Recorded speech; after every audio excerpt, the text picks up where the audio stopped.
हा जो संदेश किंवा शिक्षण आज मंडळी मी तुमच्या समोर आणत आहे तो खूप प्रार्थनापूर्वक आणि आपल्या समाजाची परिस्थिती लक्षात घेता, आजूबाजूला चाललेली जी परिस्थिती आहे त्याला लक्षात घेता, किंबहुना मंदिराच्या बाहेरच नाही तर मंदिराच्या आतील परिस्थिती ही लक्षात घेता पवित्र आत्म्याने ज्या काही गोष्टी मला सुचवल्या त्या देवाच्या वचनाच्या द्वारा आज स्पष्ट भाषेमध्ये मी सांगू इच्छेल, मंडळीची कान उघडणी करणारं हे देवाचं वचन असणार.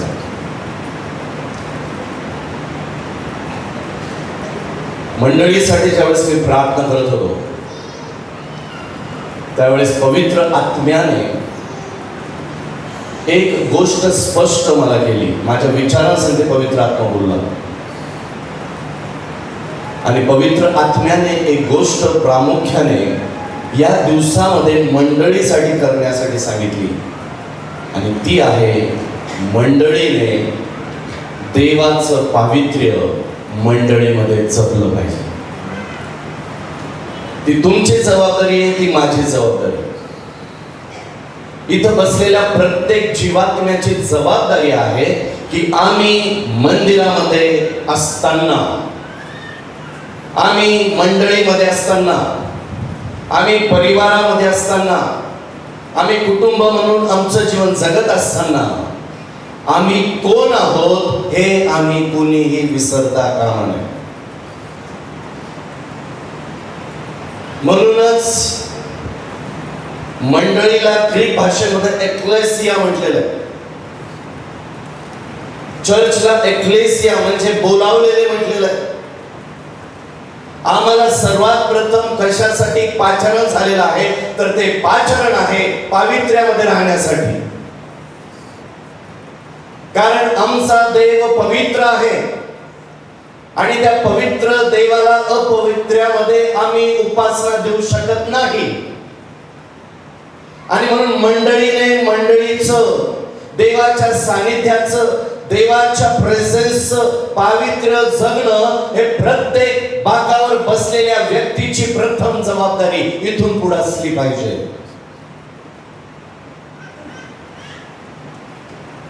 कारण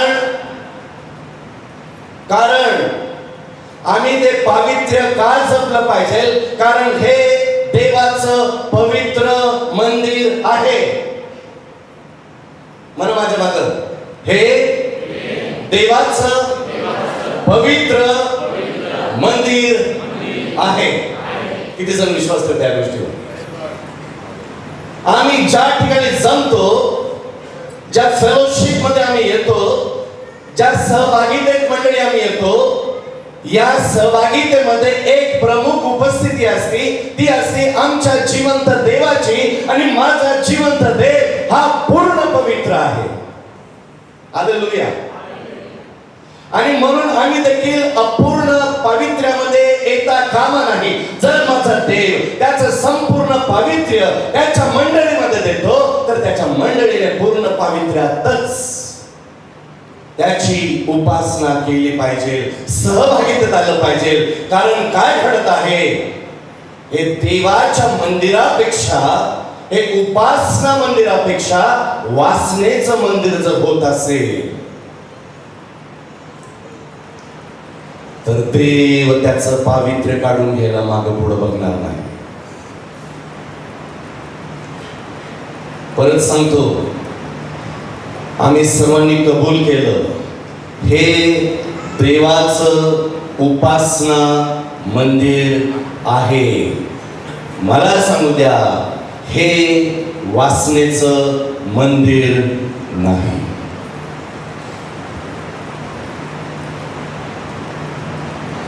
मी आज म्हणजे तपेल समजून घेणार हे नाही बोलणार.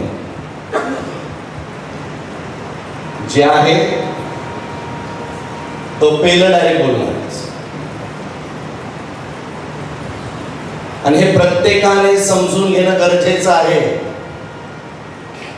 या ठिकाणी आल्यानंतर जे पावित्र्यामध्ये देवाची उपासना करतात आणि बाकीचे काही जण वाचण्यासाठी येतात ना, अशी लोक देव खपून घेणार नाहीच नाही, आम्ही देखील खपून घेणार नाही.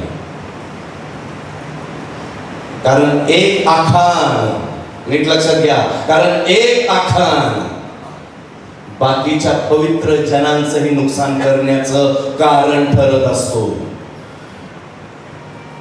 आणि म्हणून आमची पवित्रता ही लोकांना दाखवण्यासाठी नाही, तर आमची पवित्रता ही प्रत्येक पालकांमध्ये असली पाहिजे, प्रत्येक घरात असली पाहिजे, प्रत्येक तरुण लेकरांमध्ये, तरुण मुलींमध्ये असली पाहिजे.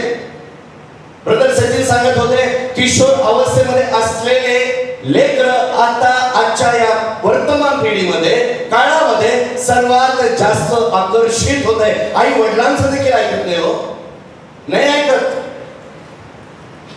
परंतु ते का ऐकत नाही याचा कधी अभ्यास केलाय? कुठंतरी मूळ बांधण्यामध्ये आम्ही चुकलेले आहोत.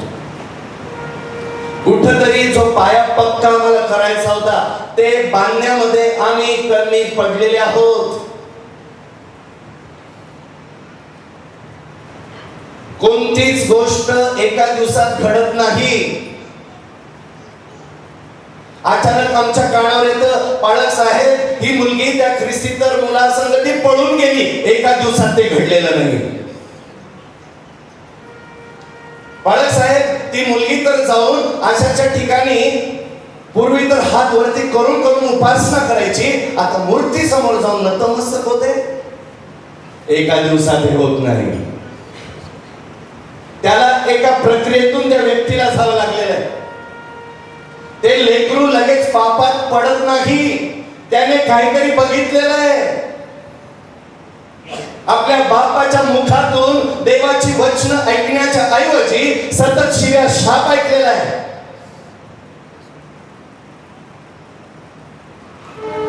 आईच्या मुखातून नेहमी भांडण ऐकलेली आहेत. आणि तो प्रभाव त्या लेकरांवर पडलेला आहे. आणि मग ती लेकरं म्हणतात, माझे बाप आणि आईच असे तर मी कशी, मला तर चारी रान मोकळं पाहिजे. मग जो मानत नाही, मग बाप म्हणतो असं करू नको, तो म्हणतो चूप, तुला काय कळतं. आई म्हणती तसं करू नको, चूप, तुला काय कळतं. आणि मग ज्यावेळेस चूप चूप लेकर आई बापाला करू लागतात ना, तेव्हा हे आठवतं, हे स्टेज जिथं मी उभा आहे ना तेच. मग इथे येऊन प्रार्थना काय करतात, इथून रडतात काय,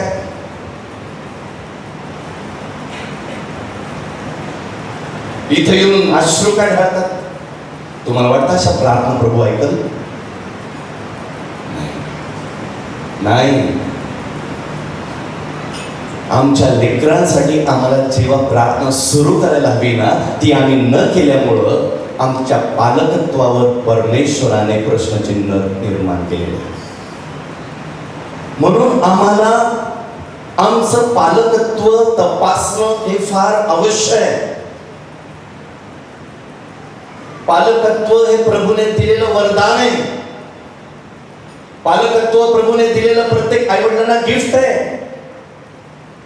पॅरेंटिंग हे परमेश्वरापासून मिळालेला सन्मान आहे, मी नेहमी सांगत असतो. आणि या सन्मानाला आम्हाला जबाबदारीने पार पाडलं पाहिजे. आई वडील झाले म्हणून फार मोठे तीर आम्ही मारत नाहीत. आई वडील झालो म्हणून आम्हाला आणखीन जबाबदाऱ्या प्राप्त झालेल्या आहेत. आई वडील झालं म्हणून आमच्यावर देवाप्रती असलेल्या जबाबदाऱ्या वाढलेल्या आहेत. देवाच्या वचनाप्रती असलेल्या आमच्या जबाबदाऱ्या वाढलेल्या आहेत. कारण आम्ही जगी आई वडील नाही. आम्ही जर ख्रिस्ती कुटुंबामध्ये जन्मास आलेला आहोत तर प्रभू आमच्याकडून पवित्र शास्त्राधारित पालकत्व पाहतो. हे प्रत्येक आई वडिलांनी, माझ्या सहित, माझ्या पत्नी सहित प्रत्येक आई वडिलांनी ओळखणं गरजेचं आहे. नाही तर मी परत सांगतो, फार आम्ही उड्या मारतो. 125 वर्ष होत आहेत, 125 वर्ष होत आहेत. त्या 125 वर्षाला परमेश्वर कोणत्या प्रकारे डिटोरिएट करून टाकल, संपवून टाकल, आम्हाला समजणार देखील नाही. आणि खऱ्या अर्थाने या दिवसामध्ये सैतानाने ती वाळवी मंडळीला लावलेली आहे. परत सांगतो, काही प्रमाणामध्ये ही वाळवी लावण्याचं काम निर्माण झालेलं आहे. आजचं वचन एक ओझ म्हणून घ्या. आजचं वचन एक प्रभूने मला दिलेली जबाबदारी म्हणून घ्या. आणि प्रभूला आजपासून प्रार्थना करा, सैतानापासून लागलेली वाळवी प्रभू येशूच्या नावामध्ये तोडण्याचं काम माझ्या प्रार्थनेतून आई वडील म्हणून, मंडळीचा दास आणि दासी या नात्याने, जबाबदार आत्मिक व्यक्ती या नात्याने इथून पुढे मी करणार आहे.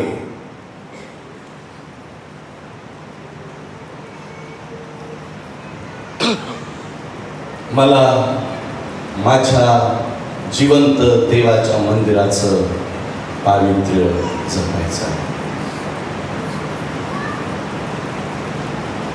परत वैयक्तिक रीतीने मला माझ्या जिवंत देवाच्या सानिध्याचं पावित्र्य जपायचं आहे. म्हणून माझं पालकत्व हे कसं असलं पाहिजे. पहिली गोष्ट आम्ही शिकूया, parenting biblically is a life long goal. पहिली गोष्ट प्रत्येक आई वडिलांना शिकायची ती आहे की बायबलनुसार किंवा पवित्र शास्त्रानुसार पालकत्व हे आयुष्यभराचं आई वडिलांचं ध्येय असलं पाहिजे.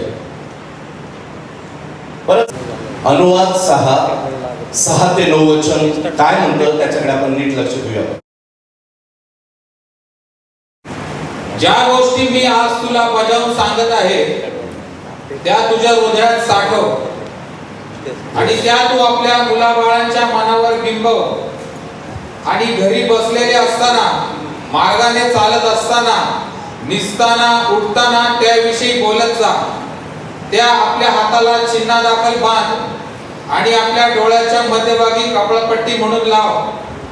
आपल्या दाराच्या चौकटीवर व आपल्या फाटकावर त्या लिही. किती जण ह्या प्रकारे आपल्या लेकरांचं पालकत्व करतात. तुम्ही म्हणून बाळासाहेब हे वचन जे आलेलं आहे ते जुन्या कराराचं आहे, आपण तर नवीन कराराचे लोक आहोत. तुम्हाला माहिती आहे का, जुन्या कराराचा देव आमचा होता तो आजही आमचा देव आहे. आणि म्हणून अनुवादाच्या पुस्तकामध्ये या इस्रायल लोकांना हा मोशे त्याच्या मृत्यूच्या अगोदर अनुवादन करत असताना तो स्पष्ट सांगतो की आमचं ध्येय आमच्या लेकरांना आत्मिक पालकत्व देण्याचं कसं असलं पाहिजे. आणि म्हणून तो म्हणतो, ज्या गोष्टी मी तुला आज, एक शब्द त्याने वापरलेला तो आहे बजावून, लिहिलेले का त्या ठिकाणी, ज्या गोष्टी मी तुला आज बजावून सांगत आहे त्या हृदयात ठसवणं किती जणांना माहिती आहे. अतिशय प्रेशरतून त्या ठसवल्या गेल्या पाहिजे. आम्ही आमच्या लेकरांना वचन स्तोत्र 23 शिकवताना इतके आनंदित होतात आई वडील. मी असं म्हणत नाही त्यांना वचनात नका शिकवा, परंतु ते स्तोत्र 23 तुमच्या घरातल्या पोपटाला शिकवलं ना तरीही ते पोपट ते वचन बोलत. आम्हाला आमच्या लेकरांना पोपटपंची करायचं नाही. आई वडील स्तोत्र 23, योहान 3:16 देवप्रीती आहे या वचनाला घेऊन इतके संतुष्ट होतात. पाळक घरी घरी आलेल्या, हे लेकरा बाळक साहेबांना स्तोत्र 23 म्हणून दाखवतो का. पाळक आनंदित, लेकरू आनंदित, आई बाप त्याहून आनंदित. वचन काय सांगतं, मी तुला बजावून सांगतो. आम्ही ज्या वेळेस स्तोत्र 23 परमेश्वर माझा मेंढपाळ आहे हे आमच्या लेकरांना शिकवतो, त्यावेळेस तो मेंढपाळ कोण आहे हे देखील शिकवणं आई वडिलांचं कर्तव्य आहे.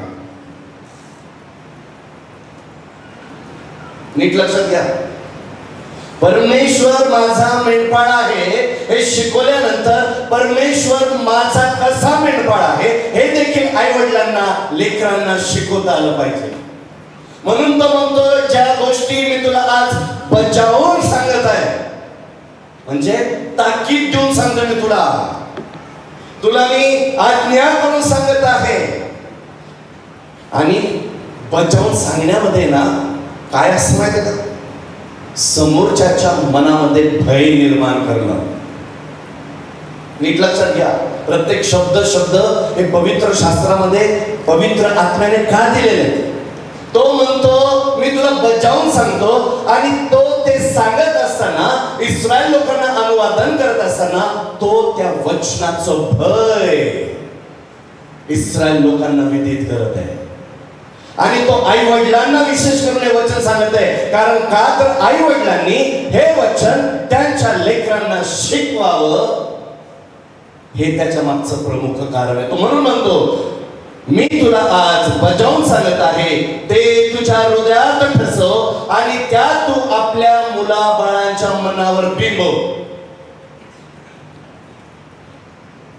सर्वात पहिले आई वडील, म्हणूनच मी जी सुरुवात केली, सर्वात पहिले आई वडील यांना मिळालेली जबाबदारी आहे काय की तुला ते वचन तुझ्या हृदयामध्ये ठसवायची आहेत. आणि आमच्या आई वडिलांचा प्रॉब्लेम हाच झालेला आहे. आम्हाला देवाच्या वचनाचं ज्ञान आहे, आम्हाला देवाच्या वचनाची माहिती आहे, परंतु आम्ही देवाचं वचन आई वडील म्हणून आमच्या हृदयात ठसवल्या न मुळे आमची लेकरं भुरळून झाली.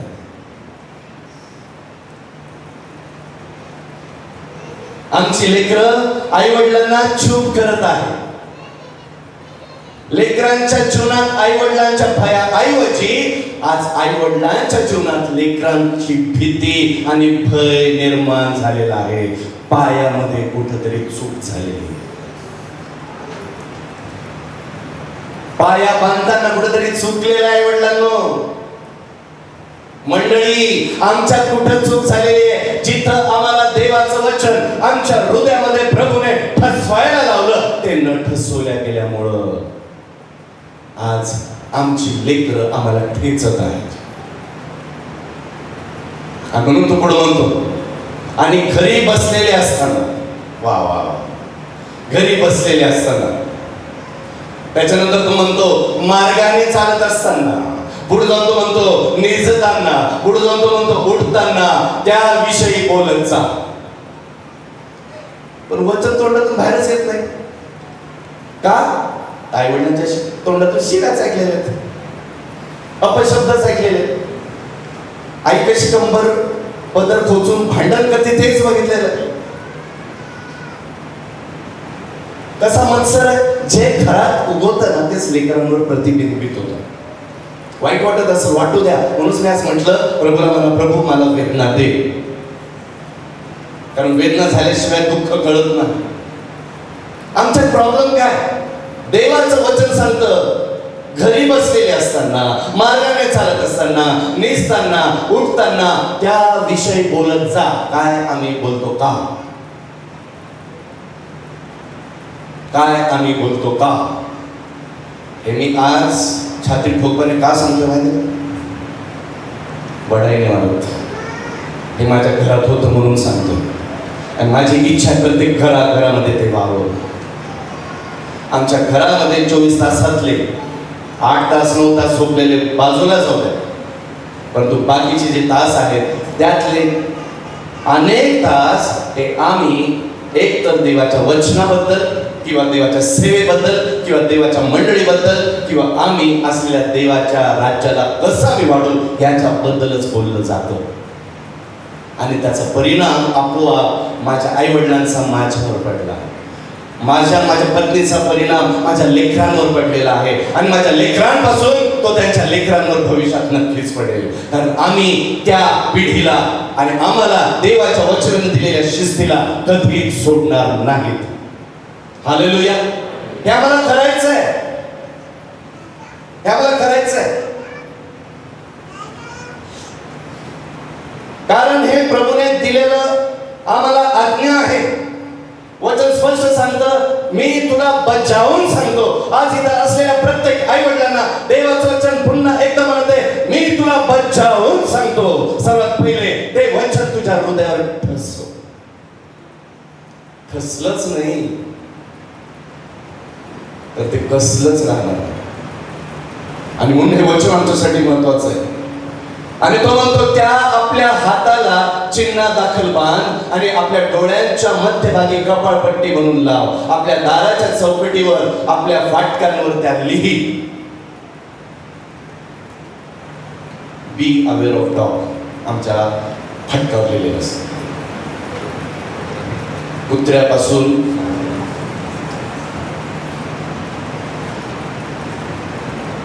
पावलाने कुत्रा हा शब्द कोणासाठी वापरला नाही? येस, आम्ही देखील त्या कुत्र्यापासून सावध राहिलो. सैतान. आणि त्याच्यापासून जर सावध राहायचंय ना, तर आमच्या घराच्या एंट्रन्स पासूनच देवाची वचनं त्या ठिकाणी पाहिजे. आपल्या अॅनिव्हर्सरीला पास्टर रॉबिन महाडकर आलेले होते आणि त्यांनी त्यांच्या संदेशामध्ये एक गोष्ट खूप सुंदर सांगितली होती. त्या परत एकदा तुम्हाला सांगायला मला आनंद वाटतो. आणि ते म्हणाले की ज्यावेळेस आम्ही उपासना मंदिराला जातो ना, त्यावेळेस उपासना मंदिरात आल्यानंतर आराधना नका करू. त्या क्षणाला आम्ही सुंदर रीतीने तयार होतो आणि आमचं पहिलं पाऊल घरातून देवाच्या मंदिराकडे आम्ही टाकतो. तिथूनच आमची उपासना सुरू व्हायला पाहिजे. कारण तिथून जर इथपर्यंत आम्ही आलो तर इथलचे आशीर्वाद तिथपर्यंत नक्कीच जातील. हालेलुया. मी नेहमी प्रार्थना करत असतो, प्रभू या मंदिरातील आशीर्वाद आमची प्रियजन ज्यावेळेस आपल्या घरामध्ये आपलं पहिलं पाऊल टाकत तिथं पोहोचले जाऊ दे.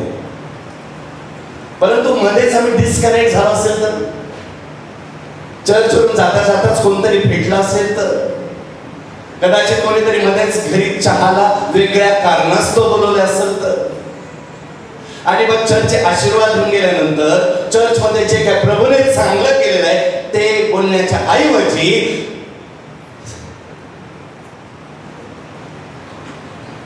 मग कॉफी बरोबर, चहा बरोबर, बिस्किट बरोबर आणखीन एक स्नॅक आमचा तयार होतो आणि त्याला म्हणतात निंदा नालस्तीचा. आणि मग त्यावेळेस तो चहा काय उत्कृष्ट लागतो हो, इतका चवदार. कोणची पत्ती टाकली ग तुम्हाला माहिती का? पत्ती रेड लेबल वापरा, बकरी चाय वापरा किंवा अजून कोणती सोसायटीची वापरा, परंतु ती पत्ती त्याला चव नाही देत. त्या चहाला चव देणारी निंदा नालस्ती असते, बॅक बाईटिंग असते. आणि मग तो चहा रुचकर होतो. अजून एक कप भेटेल का? ही सत्य परिस्थिती आहे. कारण का आम्ही आमच्या घराच्या पाठीवर, दाराच्या पाठीवर, आमच्या गेटच्या पाठीवर कोणत्याही प्रकारे देवाचे वचनच नाही लिहिलेले.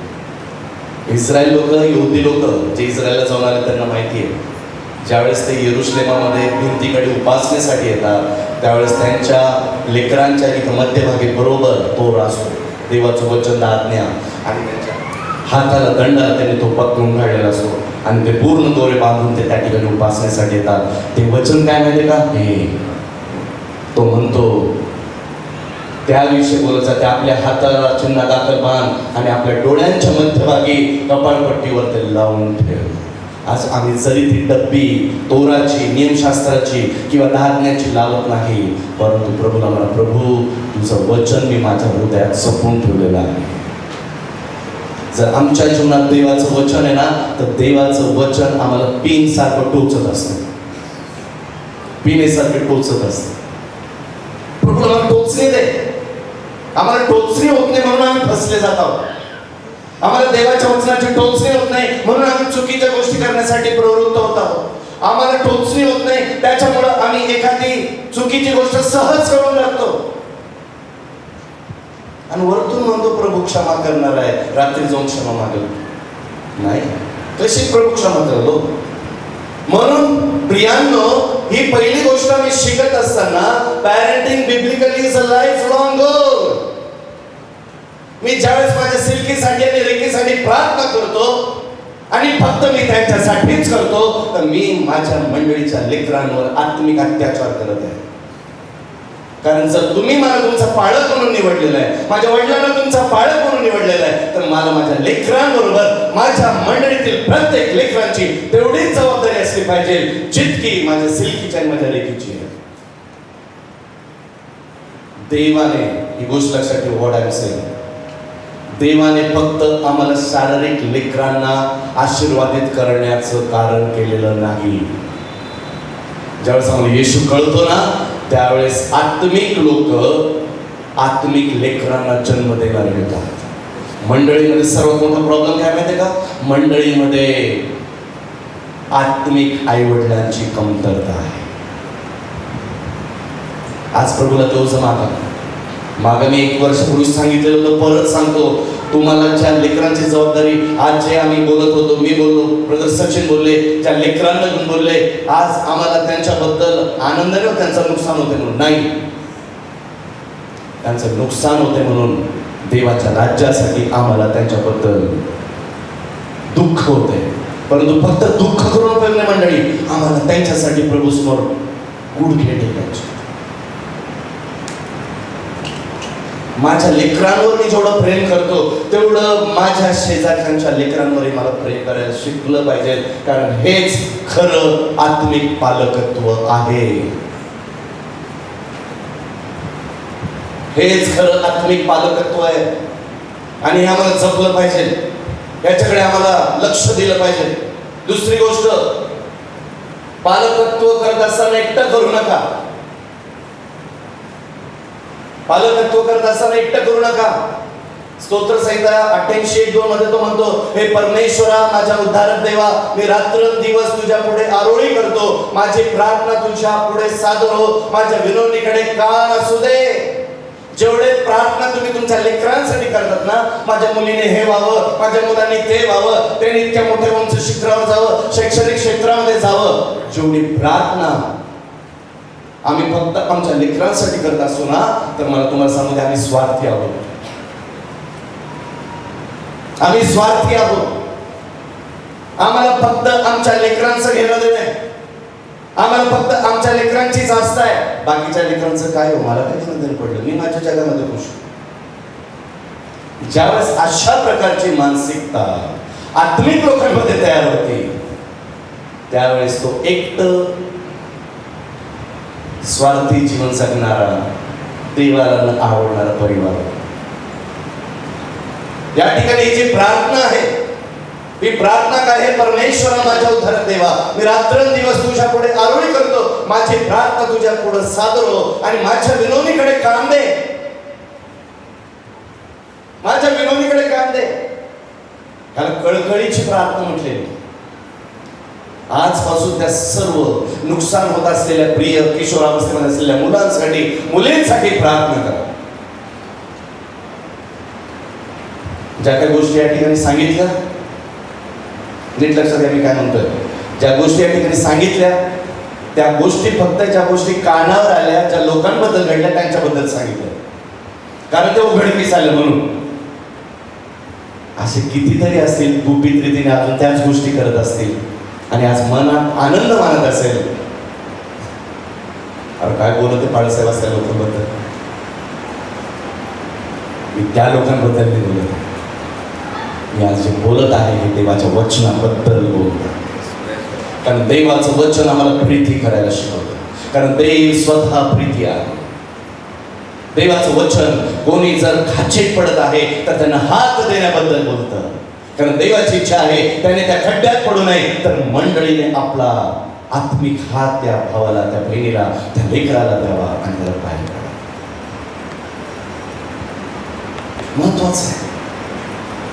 ज्यावेळेस आम्ही हे करतो ना, एकटं करू नका, पवित्र आत्म्याला सर्वात पहिले आमंत्रित करा. आम्ही एकटं करायला गेलो तर भलतंच काहीतरी होईल. ज्यावेळेस आम्ही ही जबाबदारी, एक पालकत्व, हे आत्मिक पालकत्व आम्ही घेतो, ती जबाबदारी आत्मिक रीतीने आम्ही घेतो. प्रभूला म्हणा, प्रभू आज वचन सुरू करण्याच्या अगोदर मी काय केलं? पवित्र आत्मा ये, कारण मी एकटा नाही करू शकत. पवित्र आत्मा इथं असलेल्या प्रत्येका संगती तू बोल, प्रत्येकाला ती कृपा दे, प्रत्येकाला ते सहाय्य पुरव, प्रत्येकाला तू मदत कर. कारण जर पवित्र आत्म्याला जर आम्ही आमंत्रितच केलं नाही तर त्याचं कार्य कसं केलं? म्हणून ते एकटं करू नका. आमच्या लिडरशिप मध्ये देखील आम्हाला शिकवलेलं आहे, ज्यावेळेस कोणत्या एखाद्या स्त्रीची कोणतीही समस्या असेल ना, त्यावेळेस त्या स्त्री संगती एकटं डील करू नका. मी माझ्या काउन्सिलिंग पिरियड मध्ये जर स्त्री असेल तर मी कधीच तिच्या बरोबर एकटा बसून तिला काउन्सिलिंग करत नाही. मी नेहमी कोणाला तरी माझ्या संगती घेतो. सर्वात बेस्ट पार्टनर असतो ते म्हणजे माझी पत्नी. पुण्यामध्ये मी करतो ते, लवकरच आपल्या 2 मध्ये मी सुरू करणार आहे. ब्रदर सचिनला मी सांगितली गोष्ट की आपण एक दिवस मंडळीसाठी आत्मिक काउन्सिलिंगचा पण ठेवू. माहिती नाही कोणाच्या जीवनामध्ये कोणत्या प्रकारचे बंधन आहे, माहिती नाही कोणाला कोणत्या प्रकारचे प्रॉब्लेम आहे, परंतु मी तुम्हाला विश्वासाने आज देवाच्या पवित्र उपस्थितीमध्ये सांगू इच्छितो, विश्वास देऊ इच्छितो. तुमच्या कोणत्याही समस्या असेल आणि जर तुम्ही विश्वासाने त्या मला सांगितल्या, बाळक साहेबांना सांगितल्या किंवा ट्रस्टीच्या कोणालाही तुम्ही समजत असाल की ही व्यक्ती काउन्सिलिंग करण्यासाठी योग्य व्यक्ती आहे, आणि जर तुम्ही आम्हाला ती गोष्ट सांगितली तर ती गोष्ट आमच्या बरोबर आमच्या कबरेत जाईल, तोपर्यंत ती उघडकीस कुठंच येणार नाही याची खात्री तुम्हाला विश्वासाने देतो. कारण हाच काउन्सिलिंगचा फार मोठा गुणधर्म असला पाहिजे. काही लोक आहेत त्यांच्या जीवनामध्ये खूप समस्या आहेत, परंतु तू सांगू शकत नाही कारण विश्वास नाही. आम्ही अनेक वेळेस विश्वासाने जाऊन एखाद्याला एखादी गोष्ट सांगतो, परंतु ती झटकन ती पसरली जाते, व्हायरल होते. परंतु जर अशा प्रकारच्या समस्याने तुम्ही ग्रासित असाल तर विश्वासाने या, प्रभू तुम्हाला तुमच्या समस्यातून त्याच्या वचनाच्या द्वारा, त्याच्या वचनाच्या काउन्सिलिंगच्या द्वारा, मार्गदर्शनानुसार तुम्हाला बाहेर काढल्याशिवाय राहणार नाही. परंतु भीती वाटते म्हणून त्या पापात जीवन जगू नका. लोक काय म्हणतील हे वाटून पापात जीवन जगू नका. गुपित पापामध्ये जीवन जगू नका, कारण ते गुपित पाप आम्हाला अधिक मोठे मोठे पाप करण्यासाठी प्रवृत्त करेल. एकटं काही करू नका. पालकत्व हे पती आणि पत्नीला मिळून दिलेली जबाबदारी आहे. पालकत्व फक्त आईनेच लेकरांना प्रार्थना शिकवायची असं कुठं बायबलमध्ये दिलेलं नाही. ही दोघांची जबाबदारी आहे. जितकी आई आपल्या लेकरांसाठी आत्मिक जबाबदारी घेते, तितकी जबाबदारी बापाने घेतलीच पाहिजे. जर फक्त बाप घेत असेल आणि आई दुर्लक्ष करत असेल तर कुठंतरी तुम्ही चुकतायत. कारण का? पालकत्व एकटं करणं हे आमच्या कुटुंबासाठी हानिकारक आहे. म्हणून पालकत्व एकटं देऊ नका. तिसरी गोष्ट, इथंच आम्ही कुठेतरी चुकतो. वचन पहिले वाचतो, वरती तुम्ही हेडिंग वाचतच राहा. वचन सांगतं, येशू म्हणतो डोंगरावरील प्रवचनामध्ये, मला प्रभूजी असे म्हणणाऱ्या प्रत्येकाचा प्रवेश स्वर्गाच्या राज्यात होईल असे नाही, तर जो माझ्या स्वर्गीय पित्याच्या इच्छेप्रमाणे वागतो त्याचा होईल. त्या दिवशी पुष्कळ जण मला म्हणतील, प्रभो आम्ही तुझ्या नावाने संदेश दिला, तुझ्या नावाने भूत घालवली व तुझ्या नावाने पुष्कळ कृत्य केली नाही काय? तेव्हा मी त्यांना स्पष्ट सांगेन की मला तुमची कधीच ओळख नव्हती. अहो अनाचार करणाऱ्यांनो, माझ्यापासून निघून जा. हे प्रभू येशू ख्रिस्त स्वतः म्हणतात. पालकत्व करत असताना आम्हाला पण एक दिवस न्यायासनासमोर उभं राहायचंय, आणि म्हणून पवित्र चारित्र्याचे धैर्य ठेवा. फक्त चांगले वर्तनाचे नाही. आम्ही आई वडील म्हणून कुठं चुकतो माहितीये का? आमच्या मुलाला, आमच्या मुलीला मी किती चांगला बनवल, किती चांगला घडवल, किती चांगला तो वादन खल्लेत निघून राहील, किती चांगलं तो शिक्षण घेईल, आणि चांगलं चांगलं चांगलं करता आम्ही त्याच्या पावित्र्याकडे दुर्लक्ष करतो. आणि म्हणून प्रॉब्लेम क्रिएट होते, म्हणून परिस्थिती वाईट तयार होते. जगामध्ये आमच्यापेक्षा चांगले लोक आहेत नाही तर तुम्हाला, त्यांच्याकडे फक्त एकाच गोष्टीची कमी आहे आणि ते आहे देवाचं सत्य जिवंत वचन. त्यांच्याकडे दुसऱ्या गोष्टीची कमतरता आहे, ती म्हणजे प्रभू येशू ख्रिस्ताचं तारण, उत्थान, सार्वकालिक जीवन हे त्यांना प्राप्त झालेलं नाही. बॉलिवूडच्या मूव्हीज बघा, अनेक कुटुंबावर तयार झालेल्या मूव्हीज आहेत. आई वडील इतके चांगले दाखवलेत, मुलांना इतके चांगले ते घडवतात, इतकी चांगली शिस्त देतात, सर्व काही चांगलं चालतं, परंतु त्यांच्यामध्ये एक गोष्ट ते देऊ शकत नाही आणि ते म्हणजे त्यांचं पवित्र चारित्र्य घडवण्यामध्ये ते असफळ ठरतात. आमचं बायबल हे गुड डीड्सवर आम्हाला सार्वकालिक जीवन भेटल याच्या विरोधात आहे. अनेक जगामध्ये लोक आहेत, त्यांचा विश्वास आहे चांगलं कर्म केल्याने मोक्ष प्राप्ती होते. पवित्र शास्त्र त्याच्या विरोधात बोलतं. चांगले कर्म आमच्या जीवनामध्ये यासाठी येतात कारण आम्ही पावित्र्याचं जीवन जगतो. हालेलुया.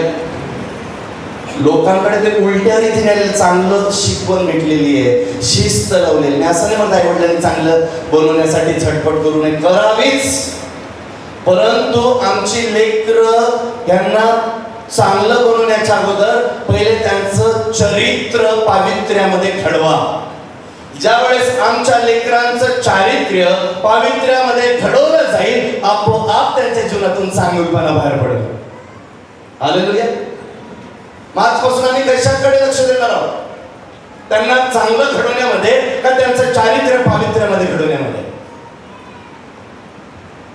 हा प्रत्येक आई वडिलांसमोर असलेला प्रश्न आहे. माझ्या लेकराचं चारित्र्य हे मला देवाच्या वचनामध्ये पवित्र घडवायचं आहे आणि ते असंच घडलं जात नाही. त्याच्यासाठी देवासमोर गुडघे टेकून अश्रू ढाळावे लागतात, गुडघे झिजवावे लागतात, देवासमोर उपड पडावं लागतं.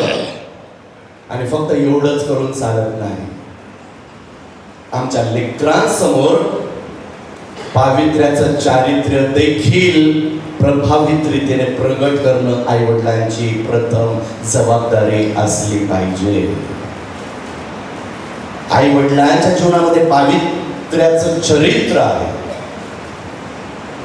कॅरेक्टर ऑफ होलीनेस त्यांच्या जीवनामध्ये आहे, तरच त्याचा प्रभाव ते लेकरांमध्ये टाकू शकतील.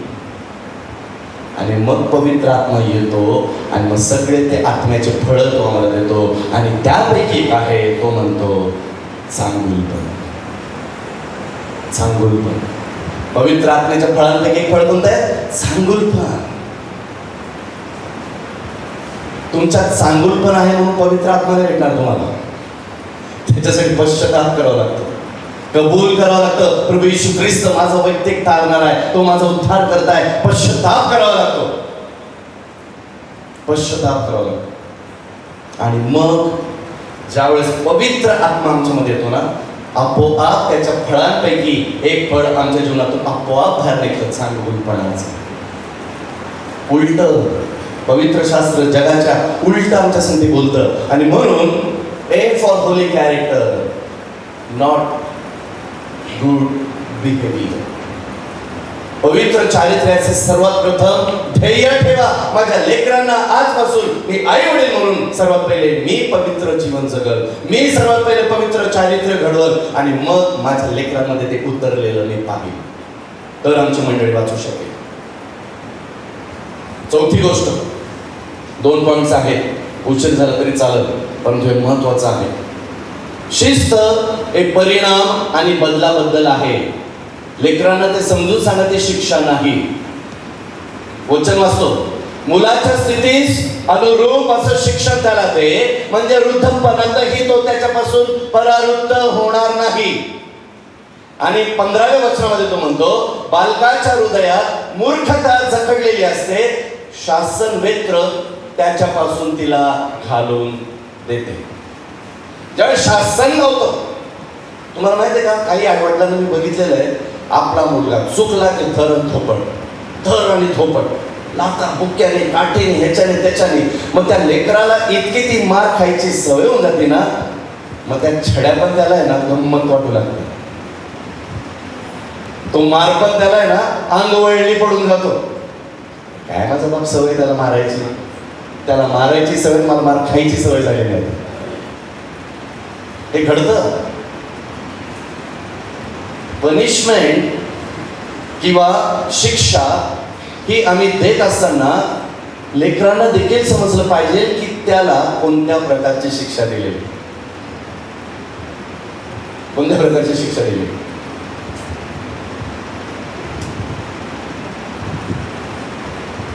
तुम्हाला माहिती आहे का की माझे पप्पा मला शिक्षा काय द्यायचं, आणि ती शिक्षा मी कधी कधी कंटिन्यू करतो विकीवर. सिल्कीने तर कधी शिक्षा देण्याचा चान्सच दिला नाही मला. मी ज्यावेळेस आई वडिलांना न आवडणाऱ्या गोष्टी करायचो ना, माझ्यासाठी सर्वात भयंकर शिक्षा होती, आणि ती म्हणजे माझे पप्पा माझ्यासाठी बोलणं सोडून द्यायचं. आणि मग ज्यावेळेस वडील आपल्यासाठी बोलणं सोडून देताना, आणि मग त्यावेळेस त्या अबोलक्या घरामध्ये लेकरं वावरू लागतात ना, त्याच लेकरांना कळतं ती शिक्षा त्या माराच्या फटक्यापेक्षाही किती भयंकर असते.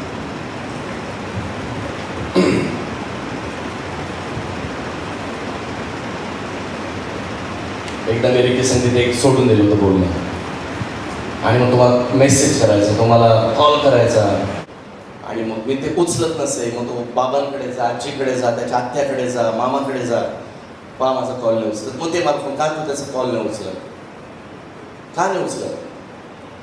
परंतु तुम्हाला माहिती आहे का, एका मुलासाठी सर्वात भयंकर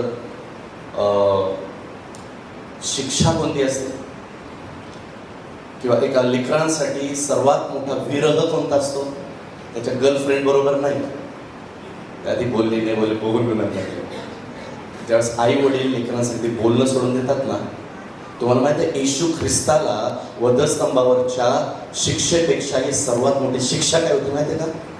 ज्यावेळेस जगाचं पाप येशूवर पित्याने पाहिलं आणि त्याने आपलं मुख त्याच्यापासून लपवून टाकलं, आणि मग तो म्हणतो एलोई एलोई लमा सबक्तनी, माझ्या देवा तू माझा त्याग का केला? येशू त्याच्या बापाला देव म्हणतो ना, तर तोडलं तर जगाचं पाप तुमच्या आणि माझ्यासाठी येशू ख्रिस्त वाहत असताना. म्हणून आमच्या लेकरांना ज्यावेळेस आम्ही शिक्षा करतो ना, त्यांना कोडके होण्यासाठी शिक्षा करू नका, त्याला अनुशासन लावण्यासाठी शिक्षा करा. ती शिक्षा देत असताना लेकरांना या गोष्टीची ती शिक्षा देत असताना जाणीव होऊ द्या की या शिक्षेमध्येही तुझ्या बापाचं आणि तुझ्या आईचं प्रेम तुझ्यावर आहे, म्हणून तुला ही शिक्षा प्राप्त होत आहे. ती शिक्षा देत असताना त्याला ह्या गोष्टीची समज होऊ द्या की इथून पुढं ती घोड चूक तू करू नये, कारण त्या शिक्षेतून आम्ही त्याला सांगत आहोत की माझ्या बाळा, ही शिक्षा तुला यासाठी देत आहोत कारण तू त्या खाचेत पडला, तू चूक, आणि मी ही शिक्षा तुला यासाठी देत आहे, तो पुन्हा एकदा ती चूक करता कामा नये, अशी शिक्षा.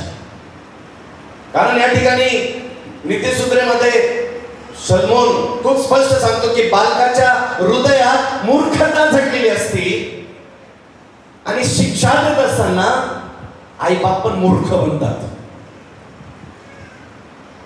सलमोन म्हणतो की लेकरांच्या जीवनात मूर्खता जडलेली आहे, आई वडिलांच्या नसते. परंतु अनेक वेळेस आई वडील त्या बालकासारखाच मूर्खपणा करतात आणि मूर्खपणाची शिक्षा देतात. त्या शिक्षेला आवरा, त्या शिक्षेला देण्यास बंद करा. शिक्षा यासाठी द्या कारण त्याला अनुशासन लागलं पाहिजे, त्याला शिस्त लागली पाहिजे, डिसिप्लिन लागली पाहिजे, शिस्त लागली पाहिजे, यासाठी की आमचा देश शिस्तीचा देव आहे.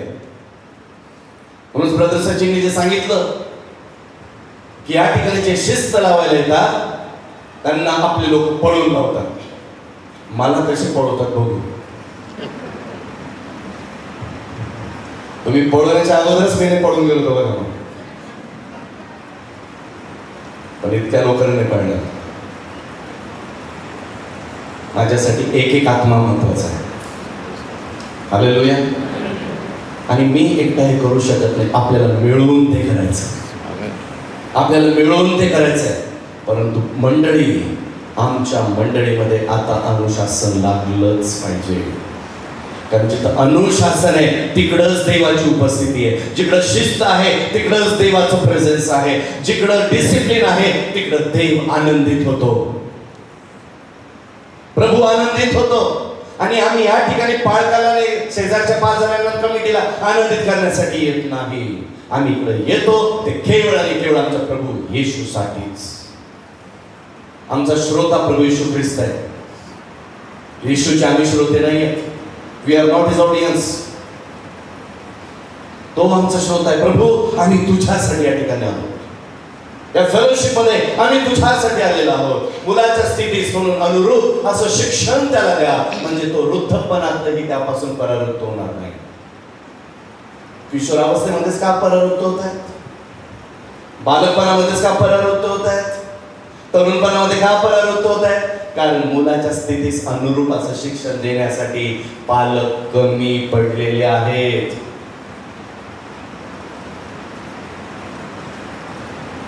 पालक कमी पडलेले आहेत. हे 1000 वेळेस हे वचन मी बोललेलं असेल. आज परत बोलतो, मुलाच्या स्थितीस अनुरूप असं शिक्षण त्याला द्या.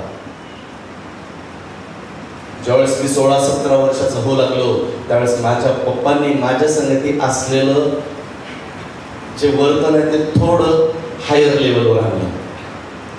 त्या किशोरावस्थेपर्यंत ते माझे पप्पा राहिलेत, परंतु आता पप्पा बरोबर ते माझे मित्र देखील झालेत.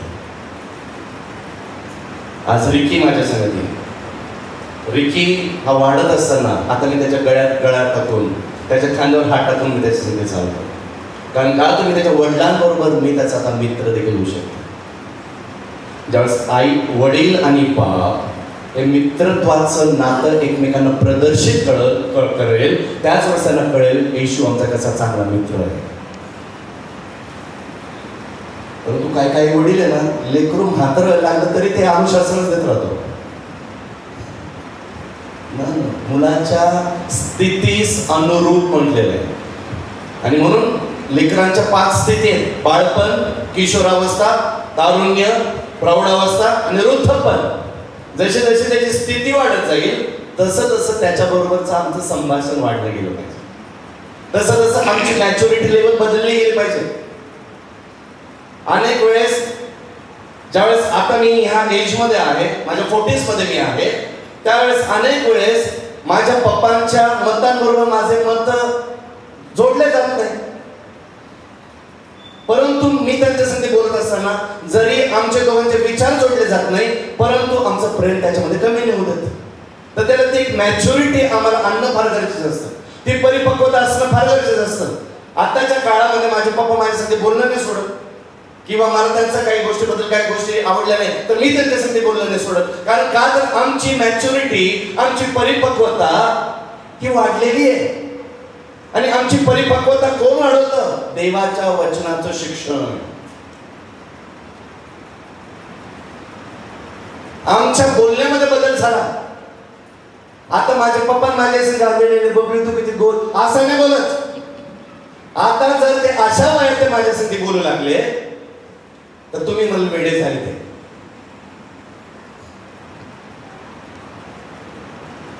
ज्यावेळेस आमची लेकरं मोठी होऊ लागतात, त्यांची स्थिती बदलत जाते.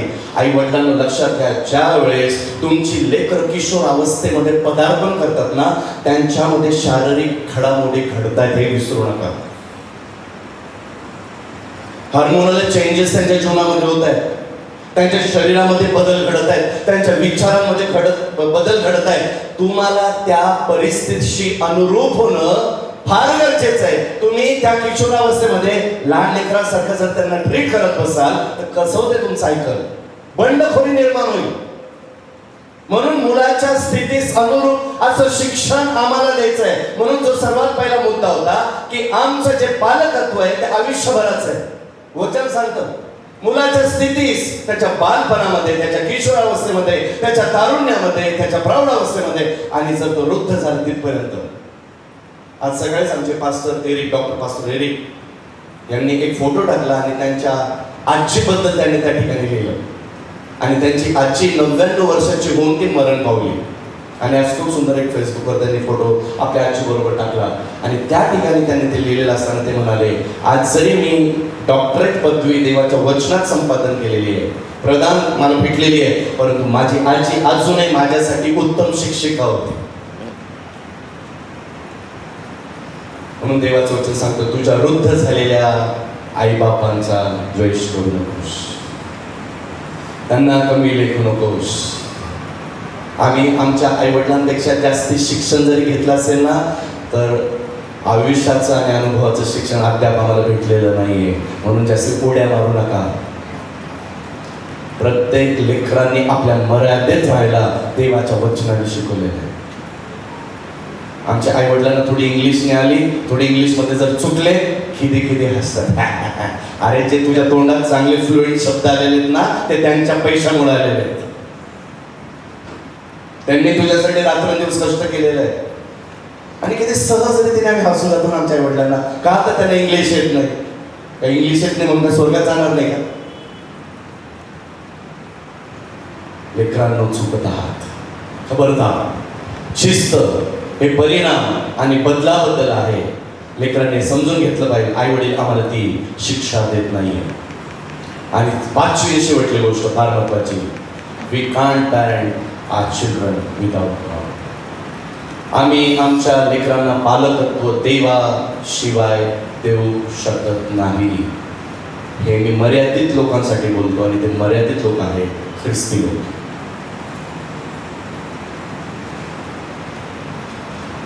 आणि म्हणून त्याच्यामुळं शेवटचा जो भाग या वचनाचा, आत्म्याच्या द्वारे निष्पन्न होणारे फळ प्रीती, शांती, सहनशीलता, ममता, मी सांगितल्याप्रमाणे चांगुलपणा, विश्वासूपणा, सौम्यता, इंद्रिय दमन हे आहे.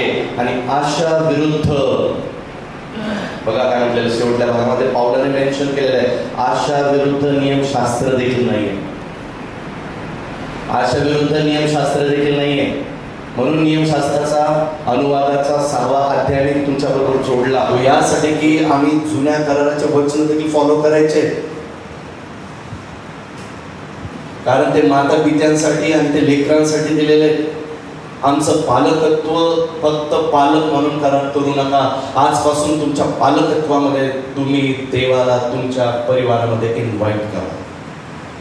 प्रभूला म्हणा, प्रभू आज मी तुला माझ्या घरामध्ये इन्व्हाइट करत आहे. प्रभूला म्हणा, प्रभू आज माझ्या फॅमिलीमध्ये आणि माझ्या लेकरांना एक चांगलं पॅरेंटहूड देण्यासाठी मी तुला माझ्या जीवनात आमंत्रित करत आहे. प्रभूला म्हणा की प्रभू आजपासून माझं पालकत्व हे तुझ्या वचनाप्रमाणे असेल. जर तुम्हाला तुमच्या लेकरांचं भवितव्य फक्त जगामध्येच आशीर्वादित नाही, तर सार्वकालिक जीवनासाठी सुरक्षित पाहिजे आहे, तर देव आज तुम्हाला आत्मिक पालकत्वाचं पाचारण करत आहे. कदाचित तुम्ही आई वडील 20 वर्षापूर्वी झाला असाल, 15 वर्षापूर्वी झाला असाल, 10 वर्षापूर्वी झाला असाल, किंवा काल झाला असाल, परंतु आज देव तुम्हाला आत्मिक पालकत्वाचं पाचारण करत आहे. आणि ते किती जण स्वीकारण्यासाठी तयार आहे? त्या पालकत्वाला किती जण आज घेण्यासाठी तयार आहेत? मी फक्त त्यांच्यासाठी बोलत नाही ज्यांनी फिजिकली जन्म दिलेले लेकरं आहेत. मी त्यांना देखील इन्व्हाइट करतो की आज ज्या लोकांना देवाच्या वचनाच्या द्वारा मंडळीच्या लेकरांचं ओझ येत आहे, तर देव आज तुम्हाला आत्मिक पालकत्वाचं पाचारण करत आहे. हे इन्व्हिटेशन आहे देवाचं, हे कॉलिंग आहे देवाचं. प्रभू म्हणत आहे की मला माझ्या मंडळीमध्ये, मला नॉर्थ लेव्हल क्राइस्ट चर्च मध्ये आत्मिक आई वडील हवे आहेत की जे आत्मिक लेकरांना जन्म देणारे होतील. जे लेकर खाचेमध्ये आहेत त्यांना बाहेर काढणारे होतील. जे लेकर पापामध्ये जीवन जगत आहे त्यांना पापातून बाहेर काढणारे होतील. यशया म्हणतो, हा मी आहे, मला पाठव. आज प्रभू या ठिकाणी यशया शोधत आहे. या ठिकाणी आज प्रभू पेत्र शोधत आहे. प्रभू म्हणतो, चल माझ्या मागे ये. आणि तो आपलं सर्व सोडून त्याच्या मागे चालला यासाठी, कारण त्याला मेंढरांचं पाचारण द्यायचं होतं. या आपल्या जागेवर आपण बोलवलं. हालेलुया.